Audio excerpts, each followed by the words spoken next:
Hi, my name is Kate. I'm a poet and a writer, and on this channel I do reactions to K-pop videos, specifically lyric reactions and breakdowns. And I'd have been here sooner, you guys, but I have been so busy and having the worst migraines as a result of that. I've been doing so much, okay? This is the soonest I could get here. But just, I've been excited about it like from day one. I was just like, put it off, don't watch anything so you can be on camera, because I just couldn't be with the migraines. I couldn't even listen to anything. It was the migraines. I'm doing okay now. I'm finally getting Get To.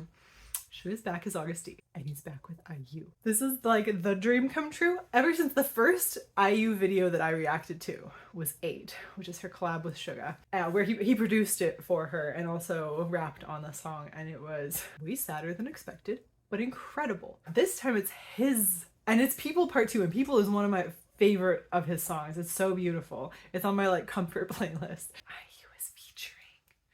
He's been on Palette with her. I'm gonna watch that. I probably will watch that. I'm not doing like interviews on this channel at the moment. I'm gonna watch it though. And she better show up on Such Pt2. Oh my god. She'll be the first woman on there, which is also like, Suga, you gotta invite some more ladies. But I know she's not the next guest. She better be the one after that. I'm expecting great things. Secretly, I want them to be like the besties, right? But anyway, their last collab was absolute fire. So good. Really, just, they're both so talented in their own fields. They are like the experts. I use like just her songwriting skill and the tone of her voice, that it's unlike any, you can tell it's IU just when you hear the first couple of words, right? Her tone is very unique. Suga is an incredible like producer. Like, he writes great music, you guys. There's no getting past that. He's really good at what he does. And also I love his style of rap as well. Like, he's very, I don't know, like they mesh well too. Like, they're both very high in their own fields and then also sound great together. They complete a whole song together. More of this, please, right? Okay, I've taken long enough to just like gush and to also apologize for coming late to the party here, but I'm gonna party with everyone else. So here we go. This is People Part 2 featuring IU. The world's colliding. Okay, I'm ready. Here we go.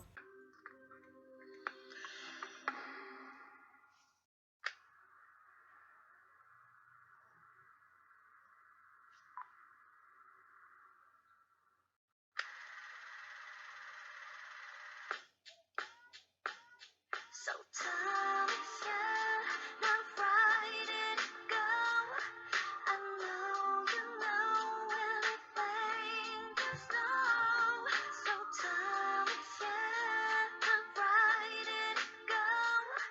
Nobody doesn't know anymore.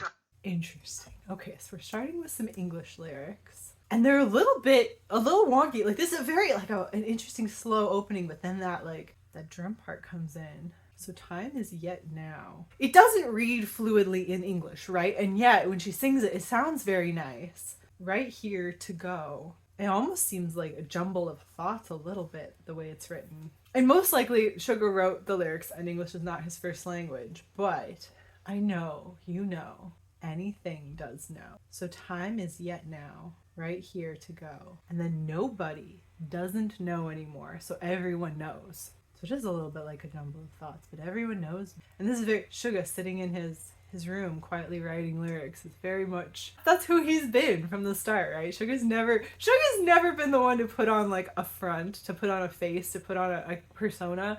Like, Suga's been Suga. He has like a stage persona a little bit, but then behind the scenes, he's just himself. He's Miyuki. He's never really tried to be like someone he's not. And what I love about Suga in the recent years, though, is that like ever since he got his shoulder fixed, he has so much energy. He really has embraced a lot of like, you know, like the good things in the industry, and like he's had so much energy and he wants to like branch out and like do it all of a sudden. As someone with chronic pain, you don't realize how much energy being in pain takes until you don't have pain anymore. Like, fixing his shoulders probably just made him like so happy and have so much energy. Probably getting into some rap here. Here we go. 순간의 감정의 날 조건이 붙진 않은 무얼 사랑하는가 충분히 사랑받지 못한 나이 그래서 무엇보다 신중한 타입 나는 말에 원해 진중한 사이 알잖아 영원은 몰아서 잔잔한 파도에도 힘없이 쉽게 무너져 상실은 무엇 때문에 슬픈 걸까 사실은 두려운 게 슬픈 거야 두려운 게 슬픈 거야. Oh, okay. This is feeling like a sequel to 8. The hotel room, the things he's talking about, this thing called love. Maybe it's just a momentary list of emotions. It's conditional. What is it that I love? Wasn't loved enough as a kid. That's why I'm the cautious type. I wanted a sincere connection with others. Forever something like a sandcastle, you know. And he mentioned the sandcastle. He's mentioned the sandcastle in a couple of different raps, but especially in 8 he mentions that. Something that, you know, you put a lot of effort into and then it just goes away. It's something very temporary. It comes crumbling down at the calmest of waves. What is it about loss that makes us so sad? Really, it's the dread that makes us so sad. Really, it's anticipating the sadness. It's not wanting to be without the love that makes us so sad. It's the loss, the space. It's like Area by Shiny. It's that same kind of subject where like it's not necessarily like the losing the person isn't the sad part. It's the space left behind is the part that really gets you. It's the person left behind.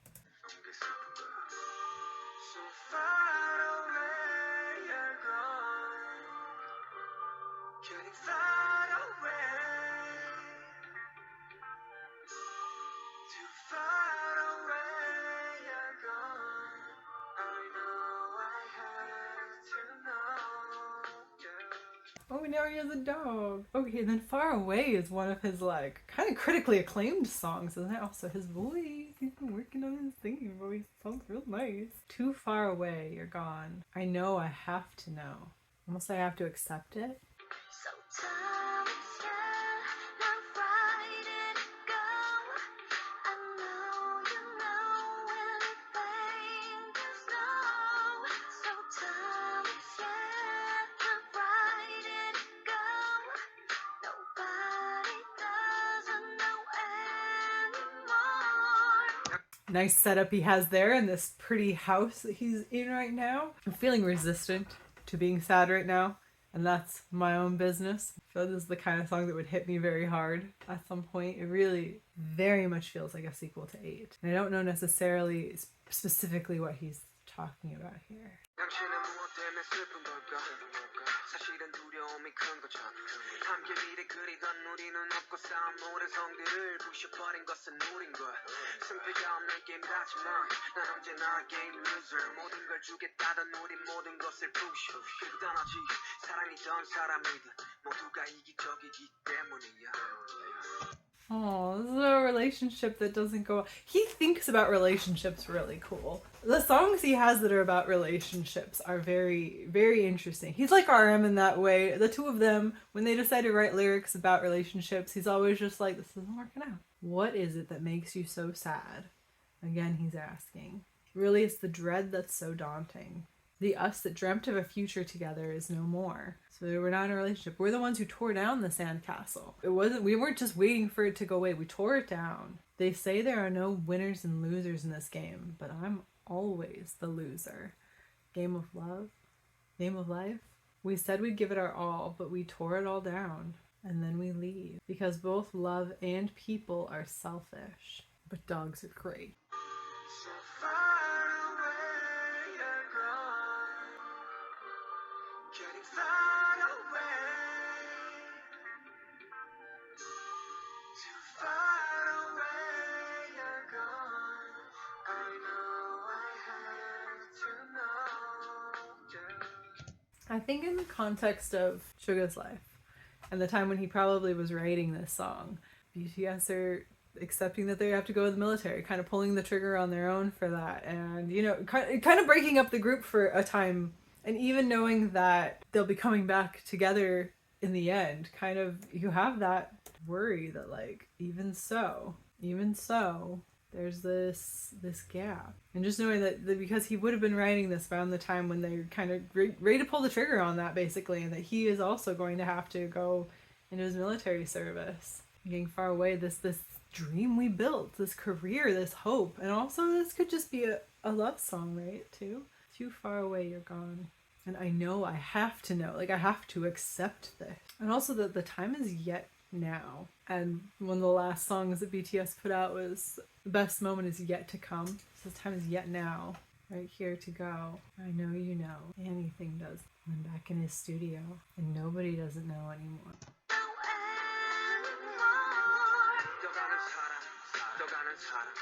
사랑의 끝은 과연 무엇일까 수많은 사람 스쳐간 사람 사랑은 사랑으로 완벽할까 그래 말야 이타적인 게 어쩌면 되려 이기적이네 널 위해 한다는 말은 곧 내 욕심이기에 욕심을 버리면 행복해질 채우지 못한 반쪽짜리 허사 So goes the person, so goes the love. Leaving.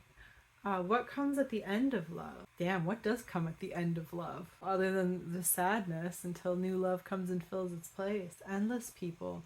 A love that has passed by. Is love wholly perfect on its own? Selflessness can actually be selfish too, it's true. It's actually my greed when I say it's all for you. Will I be happy if I give up my greed? This boy is up in his headspace, thinking a lot. He's letting us in on the way his brain works, right? A half illusion that can never be fulfilled. 삶은 저항과 복종 사이의 싸움이라는데 내가 보기에는 외로움들과의 싸움이네 눈물이 터져 나오면 그대 울어도 돼 당신은 사랑받기에도 이미 충분한 상대 I don't think he breathed when he said all of that. Okay, so again, will I be happy if I give up my grief? A half illusion that can never be fulfilled. They say life's a struggle between resistance and submission. And even he has kind of said that, like never mind, right? You either fight against it or you give in. I say it's a struggle against loneliness. If you can't hold it back, it's okay to cry. I have too much going on, so I can't cry right now.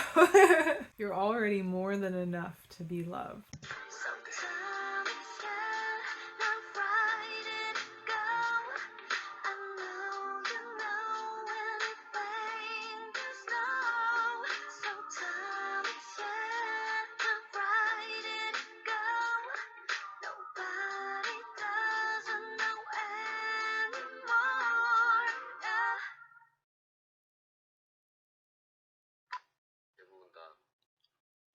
사람들한테 전달하고 싶은 이야기도 있지만 나 자신한테 이야기를 하는 것처럼 들린다라는 이야기를 많이 들었거든요. I swear I said those exact things and he says that they're true. He's gonna let us in on some insight. Suga, you can't just be coming in here at the end of your own song, your own music video, the part 2 for another song with bringing IU in and then talking about it right at the end of the song with us. Like, we got some like songception happening. Alright, I don't know if my mind is prepared. Okay, let's find out what he has to say. Here we go. 사실이기도 하고요. 그때 당시에 코로나로 여러 가지 것들을 할 수 없을 때 굉장히 모든 것을 잃어버렸다라고 생각을 했을 때 썼던 곡이기 때문에 나 자신한테 되게 해주고 싶었던 이야기.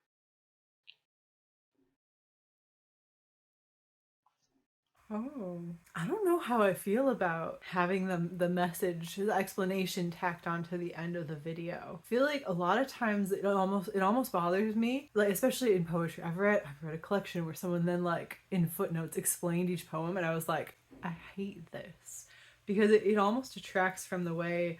Once you take something, you're thinking about it. But he's almost giving a disclaimer here that like, this is about, he's talked a lot about his mental health in the past in songs. And almost just like, this was my pep talk to me during this dark time, specifically. It's not about, you know, what I was saying it was about. He wrote this before what I was talking about with them going into the military.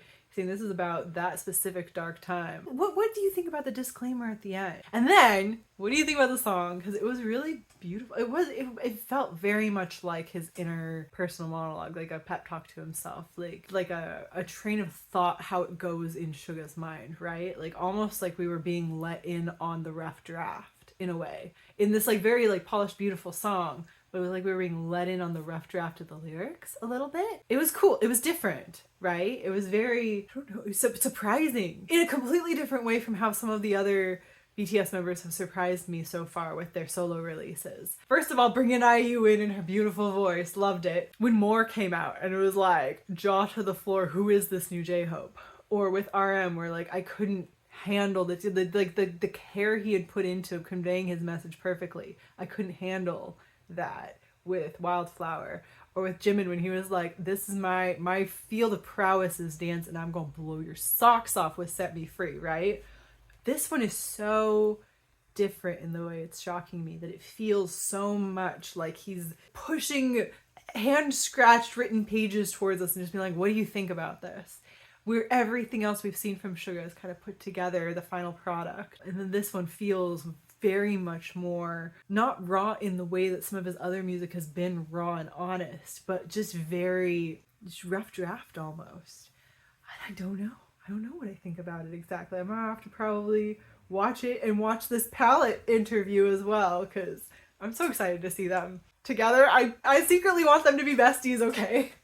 They're Chingu, and they've done 2 songs together now. He's got to have her on Such Vata. If he doesn't, let's all riot in the streets, yeah? Okay, as long as you're with me and we're all rioting together. All like 20 of us who watch this video. That's all for me today. Please leave a comment down below letting me know what you think about it. I'm just gonna have to process this one a little bit more, I think. I've had a lot going on. I'm kind of in a numb zone in my life right now. So it might be that as that seal breaks for me, suddenly this song hits me more intensely and feels a lot more intense right now. We're coated in a nice, we're in the mala zone. We're in the nice mala numbing zone. So yeah, leave a comment down below, like and subscribe. I post videos on Tuesdays and Thursdays, and I'll talk to you again soon. Bye.